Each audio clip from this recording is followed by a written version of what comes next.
Good afternoon, my name is Adrian Paynter from Quelfire. Today I'm going to introduce you to what a standard installation detail looks like, otherwise known as, or often known I should say, as tested detail. This is a typical Quelfire tested detail. You can see on the screen there.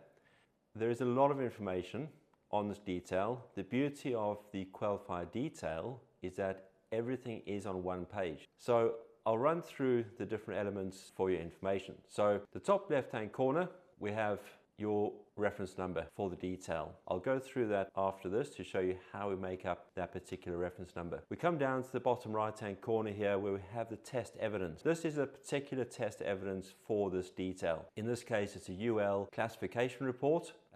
It's hyperlinked, so on all Quelfire's bat details and compound details, it is put in there as a hyperlink. You simply click on it and it takes you to the classification report. We even give you there the page numbers to go to get the correct part of the report relevant to this detail. We come across to the left-hand side towards the bottom and we have the service type. So in this case, it's cable bundles, cable trays, baskets, ladders, etc. On another detail, it might be pipe work and so on. We come to the next column along and it's the size of the service. So it might be a single size or it might be a range of sizes. That's what you know is your scope of application coming into play. We then have in the last column, your classification rating. That is your fire rating, always given in minutes as an EI rating. So E is integrity, which of course is a spread of fire. I is insulation, which is a spread of heat. And as I said, it's always given in minutes. We then come across to the right-hand side for your multiple service penetration spacing. This is an important point. The British standard, of course, tells us that you need 100 mil between service penetration seals unless you've tested otherwise. So Quelfire's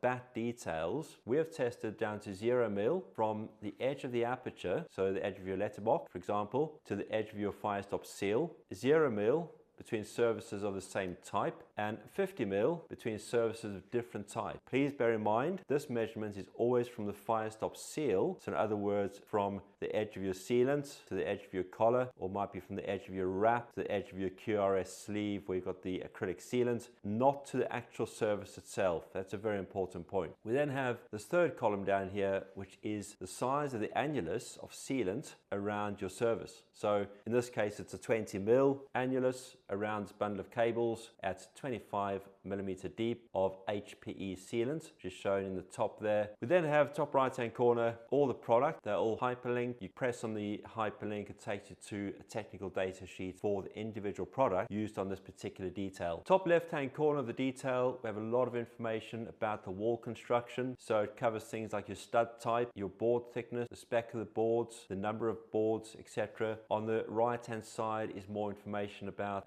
unframed, unlined apertures and so on. Down the bottom on the right hand side, we show the maximum aperture size. In this case, it's 2.6 by 1.2 high. And then below that, of course, what we say is you can do 2.6 by 2.6 aperture, but it does reduce the fire rating to EI 60. Just above that, we have the positioning of your first service support. This is where your first support is from the face of the wall. In this case, it's 400 millimeters or less from the face of the wall. The words first service support, you'll notice, are also hyperlinked. What that does is takes you to a document about supports. That document tells you things like the fact that should be on both sides of the wall, type of material that should be made out of, and so on. And then lastly, on the left hand side here, we have different page numbers. So what I said at the beginning of this video about everything being on one page, that is correct. It's just that some details have different facets to them. So always scroll down when you look at a Quelfire detail, or should we say, have a look for a box that looks like this, where you might have different pages giving you different aspects to that particular detail. Looking at how the reference number to the detail is actually made up. So the first part of the reference is what we call the primary product code. So just to start this section off by saying, if you can get your head around how the detail reference is made up, it'll help you a lot to identifying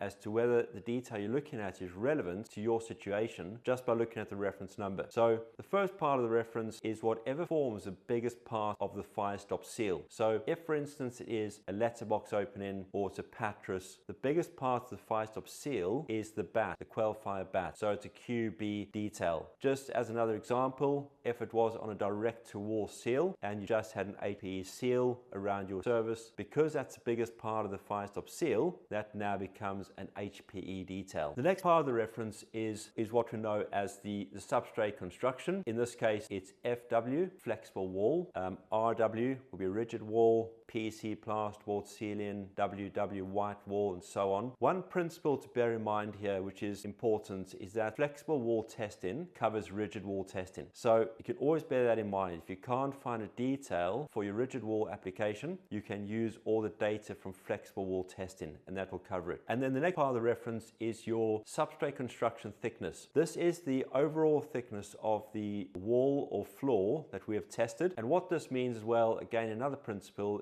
is that it will cover anything thicker than this particular number. So in this case, it's 100 mil, therefore it will cover anything thicker than that, 120, 150, and so on. The next part of the reference is a letter. So in all our QB details, we have a letter at this point. Very simply, P is for Patras, S is for single bat, and D is for double bat. And then lastly, we have a unique reference number which relates to the product used within the detail. This isn't a number you need to concern yourself with at all. Looking at the substrate construction clarification, this is just to confirm what I just said. Flexible wall testing covers rigid wall testing, but not the other way around. And thinner data covers thicker data, but again, not the other way around. And please bear in mind that this may also apply to a floor situation as well. Thank you very much for listening today. And of course, if in doubt, please don't hesitate to get in touch. Thank you very much.